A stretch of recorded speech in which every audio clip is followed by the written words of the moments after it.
अस्सलाम वालेकुम साथियों, ये पाए बनाए हमने कल रात को, इनको प्रेशर दिया। तो इसके बारे में हम चाहते हैं कि हम अपने साथियों को कुछ टिप्स दे दें जो कि बहुत इम्पोर्टेंट हैं। वैसे तो ओवरनाइट पकाने वाली चीज़ है और पुराने वक्तों में तो ये देग चढ़ा दी जाती थी, सारी रात उसको पकाया जाता था और सुबह फिर वो तैयार होते थे। लेकिन हमें नहीं लगता कि आज की गाय पूरी रात पकाने पे भी जो है वो पकेगी। दूसरा ये है कि अगर आप बड़े पैमाने पे पकाते हैं, जैसे 4-6 गायों के पाए आप डाल रही हैं, तो हर एक की उम्र अलग है। कोई जल्दी गल जाता है, कोई देर से गल जाता है। फिर ये है कि अगर आपने प्रेशर कुकर में इसको प्रेशर दिया हुआ है तो आप इसको हिलाने के बाद, कि आपने एक दफ़ा प्रेशर कुकर खोला डर के मारे कि जल ना जाए, ऑब्वियसली 2 घंटे 4 घंटे आपने प्रेशर दिया हुआ है, कितना पानी प्रेशर कुकर में ड्यूरिंग कुकिंग उड़ा है और कितना बचा है ये तो नहीं पता होता। तो एक अंदाजे से ही आप काम कर रहे होते हैं, तो आपको डर भी होता है कि नीचे लग ना जाए कहीं, और लग भी जाया करते हैं। पायों का सबसे बड़ा ड्रॉबैक यही है कि वो लग जाते हैं, और लगते भी वो इसीलिए हैं कि प्रेशर कुकर का पानी ख़त्म हो जाता है। दूसरा ये है कि आप ये नहीं कर सकते कि आप एक दफ़ा प्रेशर कुकर खोलें, हिलाएं, चेक करें और फिर बंद कर दें, इसलिए कि उसका जो ऊपर से जब आप उसको हिलाते हैं पाए को, तो ऊपर से जो चीज़ घुली हुई होती है वो नीचे बैठ जाती है, और जब आप उसको दोबारा प्रेशर देते हैं तो वो नीचे लग जाता है, क्योंकि वज़न से सारा जो गूदा है वज़नी होता है, वो बैठा होता है, वो नीचे से जल जाता है और ऊपर के पाए जो है वो ठीक रहते हैं। तो सारे पायों में फिर स्मेल आ जाती है। तो इनको पकाना ऐसा कोई पीस ऑफ केक नहीं है कि आपने पका लिया। एक तो आप रोज़ नहीं पकाते, कि आपको ये नहीं पता होता कि प्रेशर आपने कितनी देर देना है और कितना पानी डालना है। रोज़ की तैयार होने वाली रेसिपी में तो इतना आपको अंदाज़ा होता है। तो हमने जब ये 4-6 किस्म के पाए पकाए तो बाकी तो सारे गल गए, लेकिन उसमें से एक पाया ऐसा था जो गलने को तैयार नहीं था, किसी बुज़ुर्ग गाय का होगा। तो वो फिर हमने ये किया कि बाकी सारों को छोड़कर वो हमने 3-4 टुकड़े जो थे वो निकाल के उनको फ्रेश वाटर डाल के उनको प्रेशर दे दिया अलग से। उनको थोड़ा सा ही प्रेशर दिया तो वो बाकियों के बराबर हो गए, और फिर हमने उनको मिला के इस तरह से पका लेना है। फिर ये है कि आप इनको भून नहीं सकते, ये भूनते नहीं हैं इसलिए कि नीचे लगते हैं, और ख़ासकर प्रेशर कुकर तो इतना कोई बड़ा बर्तन तो नहीं होता कि आप उसमें खुला हिला सकें, कर सकें, और उसमें लगता भी फ़ौरन है। ज़ाहिर है कि वो पक उसमें रहा होता है और नीचे से आंच उसको इतनी पड़ रही होती है और फिर वो गाढ़ा होता है। इस वजह से बेहतर है कि आप उसको खुले बर्तन में निकाल के फिर उसको अच्छी तरह से जो पकाना, पकूना, भूनना है वो कर लें। सिर्फ आप प्रेशर देके जो पानी बचा है उसको नहीं सालन के तौर पे खा सकते, उसमें एक कच्चापन रहता है।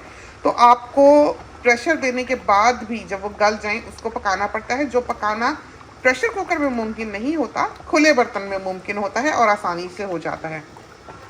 तो ये टिप्स हमने सोचा आपको बता दें, क्योंकि ये जो थोड़ी बहुत जहानत है इन चीज़ों के बारे में ये उम्र के साथ आती है। ये नहीं होता कि आप यंग हों तो ये सारी बातें आप एक्सपीरियंस कर लें और समझ लें कि आप क्या कर सकते हैं, क्या नहीं कर सकते, आपने कहाँ पहुँचना है, क्या अचीव करना है, और विदाउट फेलिंग अचीव करना है, ये बात होती है। तो जैसे कि हमने एक पाया निकाला और पकाया, एक तो टिप ये है। दूसरा ये कि खुले बर्तन में आपने फिर बाद में इसको पका लिया। तीसरी बात यह है कि कभी भी पायों को जल्दी आप बंद कर दें, खोला, हिलाया, फिर प्रेशर दिया तो वो 2 मिनट में जलेंगे, तो ये भी आप नहीं कर सकते। तो ये वो चीज़ें हैं जिनसे आपने एहतियात करनी है कि अच्छा पानी भर के पायों के प्रेशर कुकर में और आप उसको प्रेशर दे दें एक गो में, फिर बहुत कम इम्कान है कि वो लगेंगे। फिर आप आसपास रहें कि आपको जलने की खुशबू ना आए। अगर जलने का ज़रा सा भी इम्कान है या एक बार भी आपको शक हुआ है तो उसी वक्त ऑफ करके उसका प्रेशर रिलीज़ कर दें। जो ये वाले प्रेशर कुकर्स होते हैं, ये जैसे धो के रखे हुए हैं, इस वाले को तो हम एक तरफ को अगर घुमा देंगे, यूं कर देंगे इधर को, तो इसका सारा प्रेशर जो वो रिलीज़ हो जाएगा। कुछ में जो आगे लीवर सा होता है उसको आगे पुश कर दें तो प्रेशर जो है वो रिलीज़ हो जाता है। तो ये वो चीज़ें हैं जो प्रेशर कुकर वाले अपने प्रेशर कुकर के बारे में जानते होंगे कि वो क्या कर सकते हैं उसका प्रेशर रिलीज़ करने के बारे में। कुछ ऐसे होते हैं जो वेट थोड़ा सा टेढ़ा कर देते हैं, लेकिन जो ऊपर वेट होता है जब वो टेढ़ा किया जाता है हाई प्रेशर पे, और जाहिर है पाए छोटे छोटे तो नहीं होते, पानी भी होता है, तो वो काफ़ी भरा हुआ कुकर होता है। हम कोई सब्जियां तो नहीं उबाल रहे या कोई स्ट्यू तो नहीं बना रहे, हमारी चीज़ों में स्टार्च होती है और वो फिर बबल बन के ऊपर को आती है। और जब उबलता उबलता अंदर सालन होगा, आप वेट को टेढ़ा करेंगे तो वो बहुत मुमकिन है कि ऊपर आके वेट का जो वाल्व है उसको ब्लॉक कर दे। तो ऐसा भी काम आपने नहीं करना है जो कि रिस्की हो। तो हमेशा कुकर जो है वो 3 हिस्सों में से 2 हिस्से भरें। कभी भी वो ये नहीं होना चाहिए कि 3 हिस्से भरे हैं चौथा खाली है। हमेशा उसको 3 में डिवाइड करें प्रेशर कुकर की डेप्थ को, और उसमें से 2 हिस्से आपका पानी तक आने का लेवल हो और ऊपर का एक हिस्सा जो है 3 हिस्सों में से वो खाली हो, फिर आप उसको प्रेशर दें। तो प्रेशर कुकर जो है वो बड़ा होना ही चाहिए। जैसा कि आप देख सकते हैं यहाँ पर ये 3 साइज़ हैं। ये वाला साइज़ सबसे ज़्यादा एक फैमिली के लिए इस्तेमाल होता है।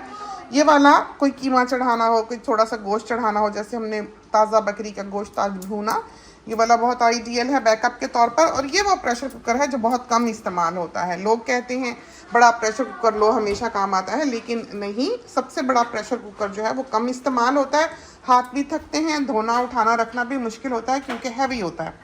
डेली इस्तेमाल के लिए ये वाला साइज़ जो है, दिन रात के इस्तेमाल के लिए ये वाला जो है ये बहुत अच्छा रहता है। तो ये सारे साइजेस जो हैं ये हमारे पास मौजूद हैं और इनकी शेप भी जो है वो सारों की एक है।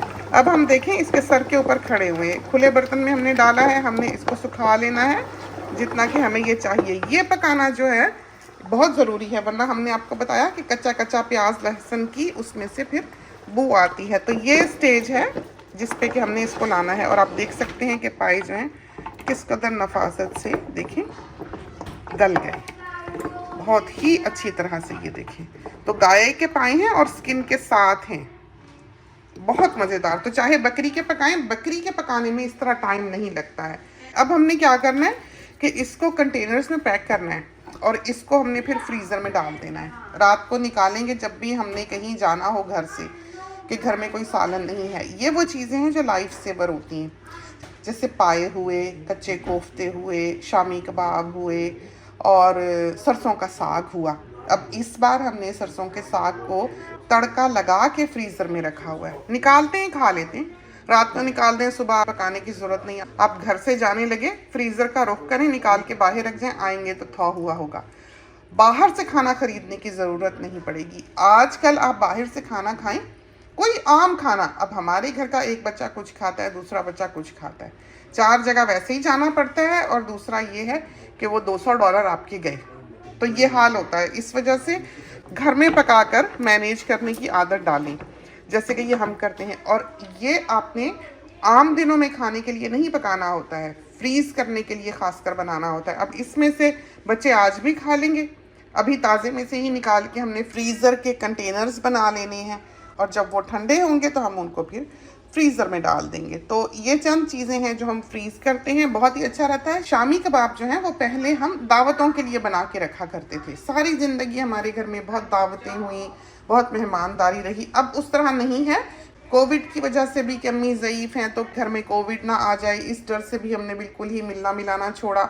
और दूसरा, ज़िंदगी अब मसरूफ़ बहुत हो गई है, हमारी ही अपनी फैमिली इतनी बड़ी हो गई है कि हमारा आपस में ही रौनक मेला लगा रहता है।